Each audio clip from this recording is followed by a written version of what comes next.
وما أرسلناك إلا رحمة للعالمين.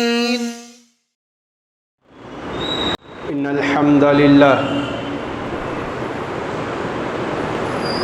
الحمد لله نحمده ونستعينه ونستغفره ونعوذ بالله من شرور أنفسنا وسيئات أعمالنا. من يهده الله فلا مضل له ومن يضلله فلا هادي له. وأشهد أن لا إله إلا الله وأشهد أن محمدًا عبده ورسوله.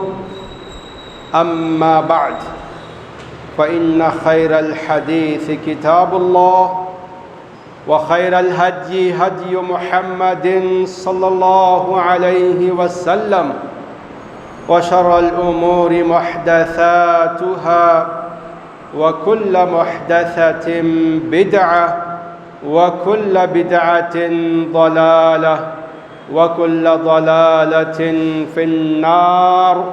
أعوذ بالله السميع العليم من الشيطان الرجيم. بسم الله الرحمن الرحيم.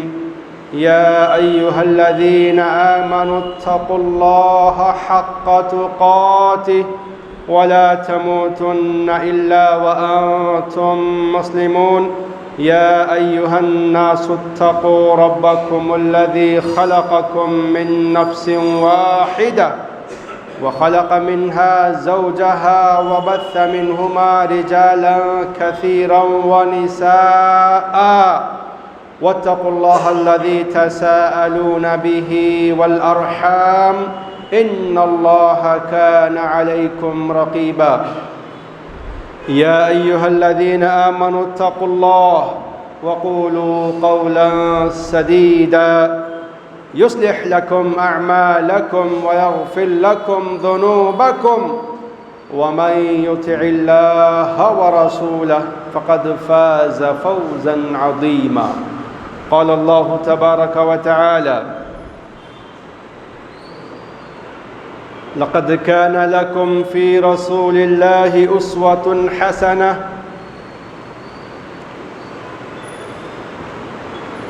ہر قسم کی تعریف، بڑائی، کبریائی، حمد و ثنا اللہ عز و جل کے لیے لائق و زیبا و سزاوار ہے، جس پروردگار عالم نے اپنے فضل و کرم سے یہ عظیم الشان کائنات، یہ خوبصورت دنیا بنایا ہے۔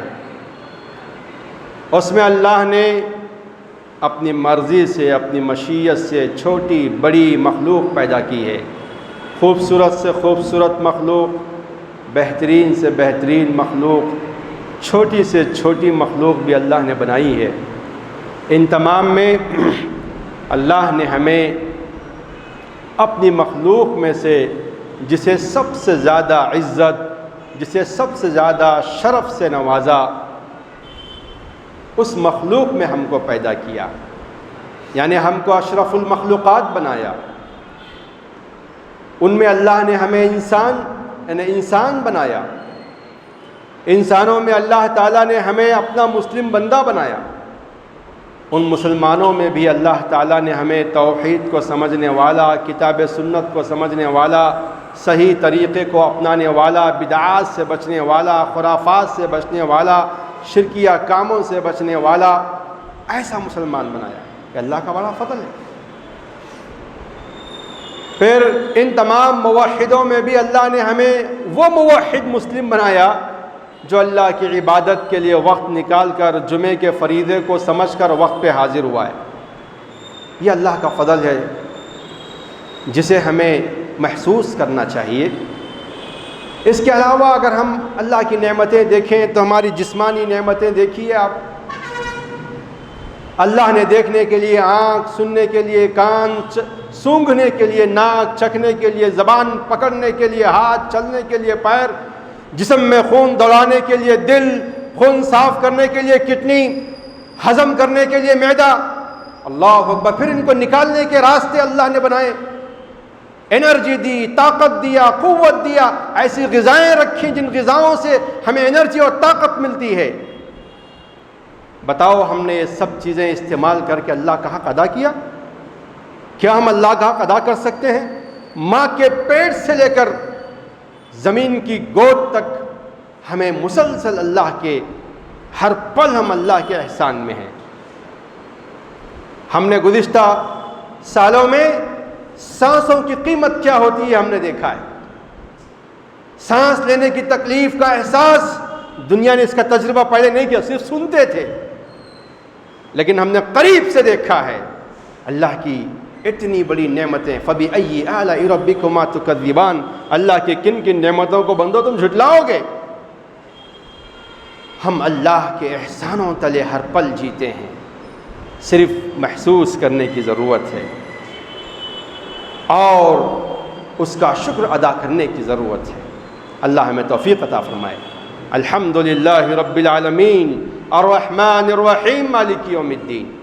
بے حد و حساب درود و سلام کا تحفہ ہم تمام کے آخری نبی تاجدار مدینہ محمد عربی صلی اللہ علیہ وسلم کی ذات گرامی پر، جن کو اللہ نے اس کائنات کے انسانوں میں سب سے بہترین انسان، رشک ملائکہ، ایسا انسان جس پہ فرشتے رشک کرتے تھے، جس کے مقام پر، جس کے مرتبے پر، جس کی عظمت پر، ایسے بہترین انسان کو اللہ نے آخری نبی بنایا۔ اللہ اللہ، ہمارا یہ شرف ہے کہ اللہ نے ہمیں اس نبی کا امتی بنایا۔ کیا چاہیے مقام و مرتبے کے لیے؟ دے دیا اللہ نے، منہ بن مانگے اللہ نے دیا ہے۔ ہم عقل مندوں کو چاہیے کہ ہم اس کی قدر کریں۔ اللہ توفیق عطا فرمائے۔ ایسے نبی اخلاق میں اعلیٰ معیار، کردار میں اعلیٰ معیار، گفتار میں اعلیٰ معیار، زندگی کے کون سا گوشہ ہے جس پہ آپ دیکھنا چاہتے ہو اس میں ٹاپ لیول پر اللہ کے نبی۔ وَإِنَّكَ لَعَلَىٰ خُلُقٍ عَظِيمٍ، گواہی ہم اور آپ کیا دیں گے؟ خود خالق کائنات نے دی ہے، کہا اے محمد صلی اللہ علیہ وسلم اِنَّكَ لَعَلَىٰ خُلُقٍ عَظِيمٍ، آپ تو اخلاق کے بڑے بلند درجے پر فائز ہو صلی اللہ علیہ وسلم۔ ایسے نبی پہ ہمیں کثرت سے درود بھیجنا چاہیے ہر وقت، بالخصوص جمعہ کے دن کثرت سے درود پڑھنا چاہیے۔ درود پڑھنے کا فائدہ خود ہمیں ہوتا ہے۔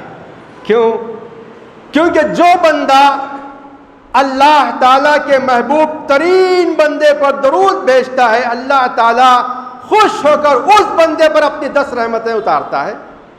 اللہ اکبر۔ جلب منفعت کے لیے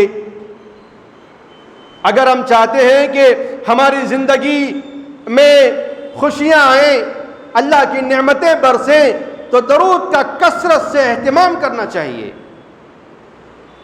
پڑھیے اللہم صلی علی محمد وعلی آل محمد وبارک وسلم۔ آئیے آج کا یہ خطبہ جمعہ ربیع الاول کے مہینے کے حوالے سے اسوہ نبوی پر ہوگا۔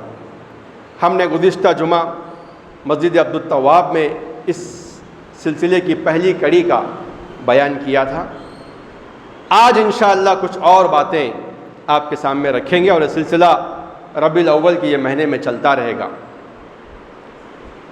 اللہ کے نبی صلی اللہ علیہ وسلم کی زندگی میں بہت سے بہترین خوبصورت نمونے ہیں۔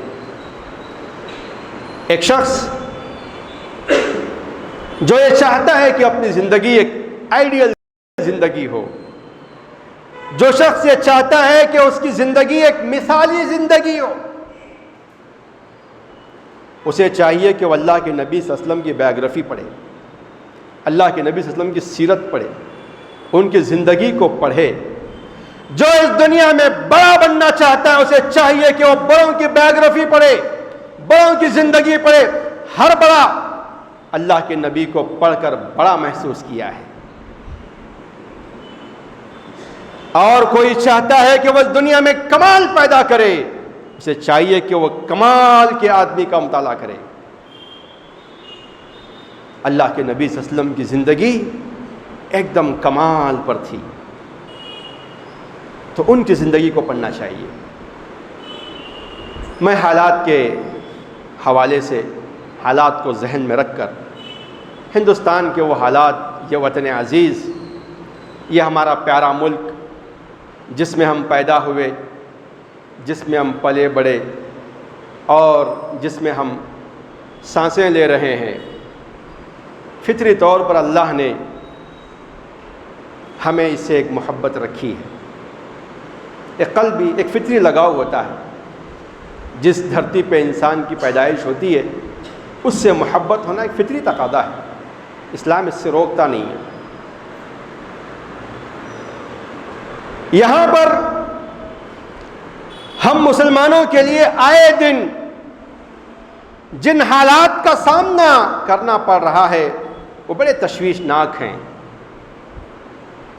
بڑے گمبھیر حالات ہیں جن سے ہم گزر رہے ہیں، بڑے کٹھن حالات ہیں جن سے ہم دو چار ہیں۔ ہر ایک انسان سمجھتا ہے، جو بھی اخبار دیکھتا ہوگا، جو بھی ٹیلی ویژن دیکھتا ہوگا، سوشل میڈیا پر اخبارات جو نیوز پھیل رہی ہے آئے دن، ایک خاص تنظیم کے لیڈروں کو گرفتار کیا گیا، 200-250 سے زیادہ۔ چند علماء پر حکومت نے اپنی گرفتاری کا ہاتھ ڈالا ہے کسی الزام کی بنیاد پر۔ ایک عجیب تشویش ہے، دلوں میں ایک عجیب پریشانی ہے، گھبراہٹ ہے۔ اس سلسلے میں اللہ کے نبی صلی اللہ علیہ وسلم کی زندگی سے ہمیں کچھ سبق لینے کی ضرورت ہے۔ حالات سے پریشان نہ ہو، حالات سے گھبرائے نہیں۔ ان کٹھن حالات میں ہمارا لائے عمل کیا ہونا چاہیے، ہمارا پلان کیا ہونا چاہیے، ہمیں اس پر توجہ دینے کی ضرورت ہے۔ اللہ کے نبی صلی اللہ علیہ وسلم کی زندگی کو دیکھیے۔ نبی صلی اللہ علیہ وسلم کی زندگی بڑی آزمائشوں سے گزری ہے، بڑی تکالیف سے گزری ہے، بڑے صبر کیے ہیں اللہ کے نبی صلی اللہ علیہ وسلم نے۔ صبر کے بڑے مراحل سے نبی صلی اللہ علیہ وسلم گزرے ہیں۔ ہمیں بھی چاہیے کہ نبی کی سیرت پڑھتے ہوئے، نبی کی زندگی کو پڑھتے ہوئے، اسے سنتے ہوئے ہم اپنے دل میں جذبہ پیدا کریں کہ ہماری زندگی میں بھی آنے والی کٹھنائیوں پر ہم ایسے ہی صبر اور استقامت کا ثبوت پیش کریں گے۔ صبر و استقامت نبی کی زندگی کا ایک بہترین اسوہ اور نمونہ ہے۔ اللہ اکبر۔ ایک بچے کی زندگی میں باپ کی اہمیت اس یتیم بچے سے پوچھو جس کے باپ انتقال کر چکے ہو۔ اللہ کے نبی صلی اللہ علیہ وسلم ماں کے پیٹ میں تھے، آپ کے بابا عبداللہ کا انتقال ہوا، آنکھوں سے دیکھنا بھی نصیب نہیں ہوا۔ وہ عبداللہ جس کی شرافت پر مکہ جان دیتا تھا، وہ ایسے پیارے عبداللہ، ایسے بہترین باپ کو نبی نے پیدائش سے پہلے ہی کھو دیا۔ صبر کا امتحان کہاں سے شروع ہوا دیکھیے آپ۔ خیر، نبی پیدا ہوئے، نبی صلی اللہ علیہ وسلم پیدا ہوئے، 6 سال کے تھے، ماں کا سایہ سر سے اٹھ گیا۔ اللہ اکبر۔ خیر، باپ کو دیکھا نہ تھا، باپ کے پیار کو محسوس کیا نہ تھا، باپ کی محرومی کا بچے کو احساس بھی نہ تھا، لیکن جو بچہ ماں کے گود میں 6 سال تک رہا، اس کی ماں کی محبت میں، اس کی ممتا میں جیتا اور پلتا رہا۔ اگر اس بچے کو بچپنے میں ہی اس کی ماں کا انتقال ہو جائے، اس کے صبر کا کیا امتحان ہوگا، کیا بیتی ہوگی۔ باپ بھی نہیں، ماں بھی نہیں۔ اللہ، تصور کیجئے، تصور کیجئے۔ میرے نبی کا صبر بچپن سے ہے، بچپن سے میرے نبی صلی اللہ علیہ وسلم نے صبر کیا. ہر مصیبت پر، ہر آفت پر نبی نے صبر کا ایسا پیغام، ایسے مضبوط چٹان کہ جس سے ٹکرا کر مصیبتیں پاش پاش ہو گئی ہیں، لیکن میرے نبی تس سے مس نہیں ہوئے. مسلمانوں کے لیے بھی اس میں نمونہ ہے. اپنے یتیموں کا خیال کرو. جس گھر میں یتیم ہو، اگر بھتیجا یتیم ہے تو اس پر شفقت کا سایہ بڑھا دو. اللہ اللہ. اس کے بعد دادا نے اپنی پرورش میں لیا نبی کو. محمد صلی اللہ علیہ وسلم چھوٹے ہیں، 6 سال کے بچے ہیں. بڑی محبت تھی، بڑی عنایتیں ان پر کیں دادا ہوتے ہوئے. عبداللہ بھی اپنے باپ کے بڑے چہیتے لڑکے تھے. عبداللہ کی زندگی کے لیے انہوں نے 100 اونٹ ذبح کیے تھے. اتنی محبت تھی، اتنی عقیدت تھی اپنے بیٹے سے، اپنے اس پیارے بیٹے سے، پیارے بیٹے کا پیارا لڑکا اور اپنے دادا کا پوتا. بے انتہا محبت تھی. 2 سال تک یہ چیز قائم رہی. پھر وقت یہ آیا کہ دادا کا بھی انتقال ہو گیا. اللہ کے نبی تھوڑے شعور کو پہنچے تھے. اللہ اکبر. جس کو اللہ بڑا بنانا چاہتا ہے، اللہ اس کو آزمائشوں سے گزارتا ہے. یہ بڑے بننے کا پروسیس ہے. بس ہمت نہ ہو، بزدل نہ ہو، گھبرانے کی ضرورت نہیں ہے. اگر ہم حق پر ہیں، دین پر ہیں، دین کے کام کر رہے ہیں، دین کی دعوت دے رہے ہیں، نبی کی سیرت کو پھیلا رہے ہیں، ایسے آنے والی ہر مصیبت ہمیں آگے بڑھائے گی، پیچھے نہیں ڈھکلے گی. یہ یقین رکھو، یہ یقین رکھو. جتنا یقین ہمارا پختہ ہوگا اتنا ہی ہم آگے بڑھیں گے. اس دنیا میں کامیاب ہونے والے لوگ ایسے ہی کامیاب نہیں ہوئے. انہوں نے قربانیاں پیش کی ہے کامیابی کے لیے. اور ہمارا یہ وطن ہم سے بھی قربانیاں مانگتا ہے. گھبرا جاؤ گے، پریشان ہو جاؤ گے؟ نہیں، اور ہرگز نہیں. جن گھروں سے نوجوان اٹھائے گئے ہیں انہیں چاہیے کہ وہ صبر و استقامت کا ثبوت پیش کریں. جن گھروں سے علماء کو اٹھائے گئے چاہیے کہ وہ صبر و استقامت کا ثبوت پیش کریں. پوری قوم و ملت کو چاہیے کہ ہماری مورالٹی ایسی ہو کہ ہم بے چین و بے قرار نہ ہوں، بلکہ ہم صبر کا مضبوط چٹان بن کے ہم ثابت کریں قوموں کو کہ ہم گھبرانے والے نہیں ہیں. یہ سبق ہمیں سیکھنے کی ضرورت ہے نبی کی زندگی سے. 8 سال کی عمر میں چاچا کا، دادا کا انتقال ہو گیا. اب چاچا نے بھتیجے کو گود میں لیا. اللہ اکبر. جس کے گھر میں اس کے باپ کا انتقال ہو جائے، کسی کو پکڑ لیا جائے، اللہ کی قسم میں وہ اللہ کا واسطہ دے کے کہتا ہوں تم ان کے گھروں کے رکھوالے بن جاؤ. دادا ہیں تو اپنے پودوں کا خیال کرو، چچا ہیں تو بھتیجوں کا خیال کرو، ماموں ہیں تو تم اپنے اپنے بھانجوں کا خیال کرو. ان کو اپنی آغوش میں لے لو. انہیں محرومی کا، اپنے باپ سے محروم ہونے کا احساس ہونے مت دو.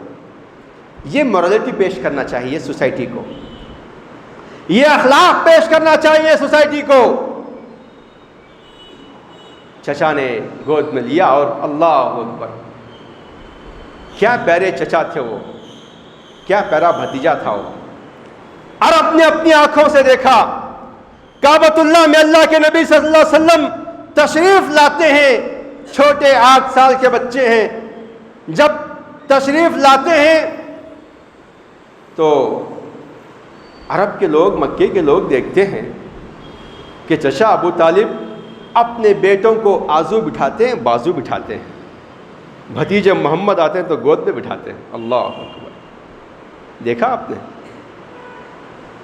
کیا محبت تھی، کیا عقیدت تھی. اللہ نے محبت ڈالی تھی. بہرحال اللہ کے نبی بڑے ہوتے ہیں. کمانے کا جب وقت آتا ہے کمانا شروع کرتے ہیں. بکریاں چرا کر اپنی پیٹ کا سامان کرتے ہیں. پھر جب اللہ کے نبی صلی اللہ علیہ وسلم بڑے ہوتے ہیں تو بزنس کرتے ہیں. اور اللہ نے بزنس میں بڑی برکت رکھی تھی، ساری برکتوں سے مالا مال ہوتے ہیں، پھر ایک خوشگوار زندگی کا ایک موڑ آتا ہے، زندگی خوشگوار ہو جاتی ہے، دولت کی ریل پھیل ہوتی ہے اور عزت و شرف کا مقام آتا ہے۔ اللہ اکبر، ہماری زندگی میں بھی دولت آتی ہے، ہم بھی غریب سے مالدار ہوتے ہیں، جیسے ہی مالدار ہوتے ہیں سمجھتے ہیں کہ دولت میری اپنی سمجھ بوجھ کا حصہ ہے۔ انما اوتیتہ علی علم من عندی، قارون سے کہا تھا ان کے نیک لوگوں نے کہ تم اللہ نے جو دیا اس میں سے خرچ کرو، تو قارون نے کہا تھا اللہ نے کہاں دیا، یہ تو میں نے اپنے علم سے کمایا ہے، اپنی ہوشیاری سے کمایا ہے، میں نے اپنا ٹیلنٹ لگا کر میں نے کمایا ہے۔ اللہ اکبر، اللہ کو یہ ادا ناپسند ہوئی، اللہ نے اس کو اور اس کے خزانے سے میں زمین میں دھسا دیا، آج تک وہ زمین میں دھستا چلا جا رہا ہے اور دھستا چلا جائے گا قیامت تک۔ اللہ ہماری حفاظت فرمائے۔ اللہ دولت دے تو کیا کرے، یہ وہ مکے کے یتیمی کی حالت میں پرورش پائے تھے اللہ کے نبی صلی اللہ علیہ وسلم۔ 25 سال کی عمر میں جب دولت ہاتھ آئی اور ایک مالدار خاتون سے نکاح ہوا، اس خاتون نے اللہ اکبر نچھاور کر دیا، کہا آپ میرے بزنس پارٹنر بن جائیے، میں سلیپنگ پارٹنر، آپ ایکٹیو پارٹنر، جائیے بزنس کیجئے، جتنا نفع آئے گا آپ آدھا آدھا۔ اور جب شادی ہو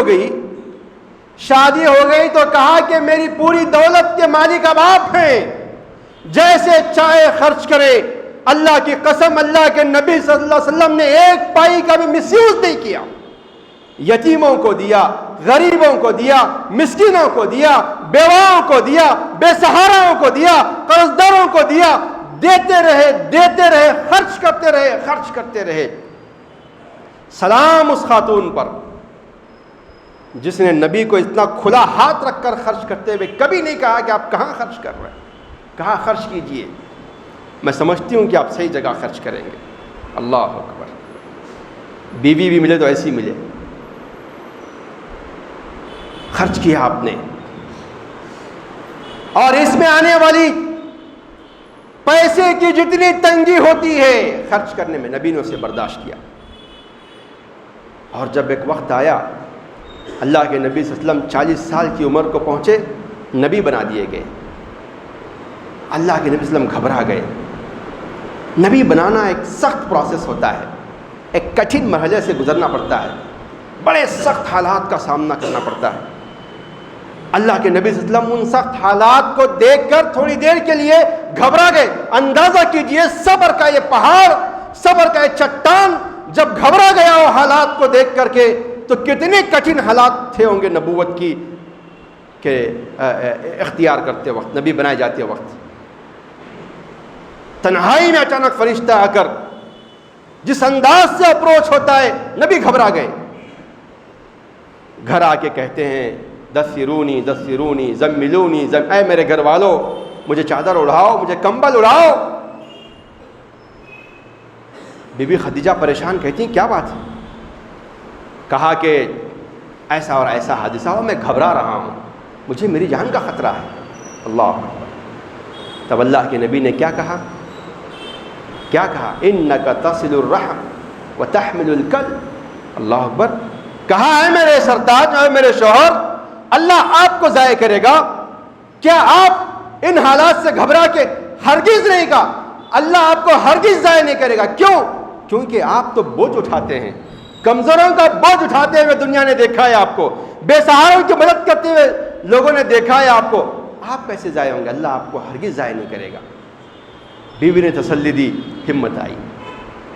اس لیے کسی پر جب مصیبت آئے، کسی پر جب پریشانی آئے تو ہنسیاں مت کیجیے، بلکہ اس کی ہمت بنانے کی کوشش کیجیے، اس کا سہارا بننے کی کوشش کیجیے، اس کے گھر کا سہارا بننے کی کوشش۔ کچھ نہیں کر سکتے تو عقل ترین یہ ہے کہ ہم دعا تو کریں ان مظلوموں کے لیے، اپنی مخصوص دعاؤں میں ان کے لیے یاد رکھیں، اے اللہ ان مظلوموں کی تو مدد فرما، اے اللہ وہ جہاں ہیں جس حالت میں، اللہ تو ان کی مدد فرما، ان کے گھر والوں کی اللہ تو مدد فرما۔ ہمیں یہ دعائیں کرنا چاہیے۔ بہرحال اللہ کے نبی صلی اللہ علیہ وسلم آگے بڑھتے ہیں، نبی بنا دیے گئے، ایک شرف تھا، ایک عزت تھی، ایک مقام تھا، ایک مرتبہ تھا جسے مل گیا ہے، اور اللہ کا انتخاب تھا۔ اتنے اونچے مقام کو پانے کے بعد پھر ایک نئی آزمائشوں کا سامنا، ہر پل ایک آزمائش، ہر پل ایک مصیبت کا سامنا، لیکن اللہ کے نبی صلی اللہ علیہ وسلم ان تمام پر صبر و استقامت کے ساتھ رہے۔ آپ کے سامنے آپ کے ساتھیوں کو پکڑ کر مارا جاتا تھا، ایسا بھی وقت تھا کہ اللہ کے نبی صلی اللہ علیہ وسلم کے سامنے آل یاسر کو، جو کہ اللہ کے نبی پر ایمان لائے تھے، مسلمان تھے، ان کا کوئی جرم نہیں تھا، مکے کے سرداروں نے انہیں پکڑ کر باپ کے سامنے بیٹے کو، بیٹے کے سامنے باپ کو، باپ کے جوان بیٹے کے سامنے ماں کو، ماں کے سامنے جوان بیٹے کو سزائیں دی جا رہی ہیں باندھ کر۔ ماب لنچنگ کا منظر ہم نے صرف آج دیکھا ہے، ہم نے تاریخ میں پڑھا ہے کہ یہ پرانی 1400 سال کی تاریخ ہے۔ جوان بیٹے کے سامنے ماں کو مارا جائے، صرف انسان کو نہیں، اس کے جذبات کو مارا جا رہا تھا، اس کی جوانی کو للکارا جا رہا تھا۔ کیا صبر تھا یاسر کا، کیا صبر تھا عمار کا، کیا صبر تھا سمیہ کا۔ اللہ اکبر۔ ہم تھوڑے سے حالات سے گھبرا جاتے ہیں، دین کا راستہ چھوڑ دیتے ہیں، چھوٹی سی چیزوں سے ہم پریشان ہو جاتے ہیں۔ نہیں، یہ ہمارے ایمان کا امتحان ہے کہ ان حالات میں ہم صبر کا ایسا مظاہرہ پیش کریں کہ وہ ظالم شرما جائے ظلم کرتے کرتے۔ اللہ اکبر۔ جوان بیٹے کے سامنے ماں باپ کو تکلیف دی جا رہی ہے، اندازہ کیجیے آپ۔ میں بتانا جو چاہتا ہوں وہ یہ ہے، اللہ کے نبی کا گزر وہاں سے ہوتا ہے، اللہ کے نبی کا گزر وہاں سے ہوتا ہے۔ کیا کیا آپ نے؟ صحابہ کو جمع کر کے لا کے حملہ کر دیا؟ بتائیے کیا ملتا ہے تاریخ کے اوراق میں، کیا ملتا ہے نبی کی سیرت میں، کیا ملتا ہے احادیث میں؟ اٹھا کے پڑھیے، کیا ملتا ہے؟ ایک جملہ ملتا ہے۔ کیا ملتا ہے؟ ایک جملہ ملتا ہے، اصبروا اصبروا یا آل یاسر فإن موعدکم الجنہ۔ کہتے ہیں اللہ کے نبی صلی اللہ علیہ وسلم، اے یاسر کے خاندان، اے یاسر کا خاندان، صبر کرو صبر کرو، آپ کی ملاقات کا وقت جنت ہے، ملاقات کی جگہ تو جنت ہے، جنت میں ملاقات ہوگی صابرین کی۔ اللہ اکبر۔ پھر وہاں سے گزر جاتے ہیں۔ آج کچھ جذباتی نوجوان کہتے ہیں کہ یہ کر دیں گے وہ کر دیں گے، قطعاً نہیں۔ کرنا کیا ہے نبی سے سیکھیے۔ نبی گئے دار ارقم میں بیٹھ کر اپنے صحابہ کی ٹریننگ کی، تربیت کی، کہا کہ اگر ہم اس ظلم سے نجات پانا چاہتے ہیں تو چلو آج ہم پلان کریں گے، آج سے ہم دعوت و تبلیغ کا کام زور و شور پہ شروع کر دیں گے۔ گھر گھر، گلی گلی، محلہ محلہ، بازار بازار، ہر فرد کو ہم بتائیں گے کہ دین کیا ہے، اسلام کیا ہے، اچھے اخلاق کیا ہوتے ہیں۔ یہ نبی کا پلان تھا لوگوں۔ آج ہم بہت ایموشن میں آ جاتے ہیں، یہ کر دیں گے، احتجاج کر دیں گے، ویڈیوگرافی ہوتی ہے، پھر ان میں سے چند کو اٹھا لیا جاتا ہے۔ نہیں، یہ عقل مندی نہیں ہے، یہ دانش مندی نہیں ہے۔ ہاں ٹھیک ہے، جو اثر و رسوخ رکھتے ہیں، ڈیموکریسی ہے، یہاں پر ہم ڈیموکریسی کا تقاضا ہے کہ اس کے کچھ کام پورے کیے جائیں، لیکن اس میں بھی بہت ہی پرامن طریقے سے، سمجھداری کے ساتھ، انٹلیکچوئل اپروچ ہونا چاہیے ہمارا۔ لیکن ہمارا ریاکشن ہوتا ہے، ریاکشنسٹ ہیں ہم لوگ، رد عمل کی کیفیت میں جاتے ہیں، ہم ایموشنل مسلمز ہوتے ہیں، ہمارے نوجوان زیادہ ایموشن میں آ جاتے ہیں۔ اپنی بھاوناؤں کو کنٹرول کیجئے، دل سے نہیں، دماغ سے کام کرنے کا وقت ہے، جذبات سے نہیں بلکہ پورے شعور سے کام کرنے کا وقت ہے۔ ایسے وقت میں اگر ہم اس چیز کو مس کر دیں تو پھر ہم سے بڑا نادان کوئی نہیں ہوگا، ہماری غلطیوں کی سزا ہم کو ملے گی۔ بے صبری ہماری ایسی غلطی ہوگی جس غلطی کی سزا دنیا میں ہمیں ملتی ہے۔ تو اللہ کے نبی صلی اللہ علیہ وسلم نے اپنے ساتھیوں پر ہونے والے ظلم پر آنکھوں سے دیکھا، صبر کی تلقین کی، چلے گئے، پلاننگ کی۔ ہمارے پاس کیا پلاننگ ہے؟ میں پوچھتا ہوں ہمارے ذمہ داروں سے، میں پوچھتا ہوں اپنے نوجوانوں سے، میں پوچھتا ہوں علماء وقت سے کہ کیا پلان ہے ہمارے پاس؟ افسوس، جن نوجوانوں کو اٹھایا گیا، پکڑا گیا، اخبارات میں کیا رپورٹ آئی معلوم ہے؟ انہیں پکڑنے سے پہلے کچھ مسلمانوں سے مشورہ کیا گیا، بڑی بڑی جماعتوں سے، تو سب نے کہا کہ ان کو پکڑ لیا جائے، کوئی حرج کی بات نہیں۔ اللہ اکبر! یہ حالت ہماری ہے، ہمیں اپنوں سے ہمیں نقصان ہو رہا ہے، غیروں سے نہیں۔ اس کو سمجھنے کی ضرورت ہے، اس کو محسوس کرنے کی ضرورت ہے۔ اور یہ جو حالات ہیں جن پر آئے ہیں انہیں بھی چاہیے کہ وہ صبر کریں۔ اگر ان کے اندر غلطیاں ہیں تو وہ اپنی غلطیوں کی اصلاح کریں، اور دوسروں کو چاہیے کہ اس سے عبرت حاصل کریں۔ اپنے بچوں پر نظر رکھیں کہ ایسی تنظیمیں جو تنظیمیں حکومت کی نگاہوں میں بڑی کھٹکتی ہیں، اپنے بچوں کو ان سے بچائیں اور وہ کام کریں جو پریکٹیکل ہو۔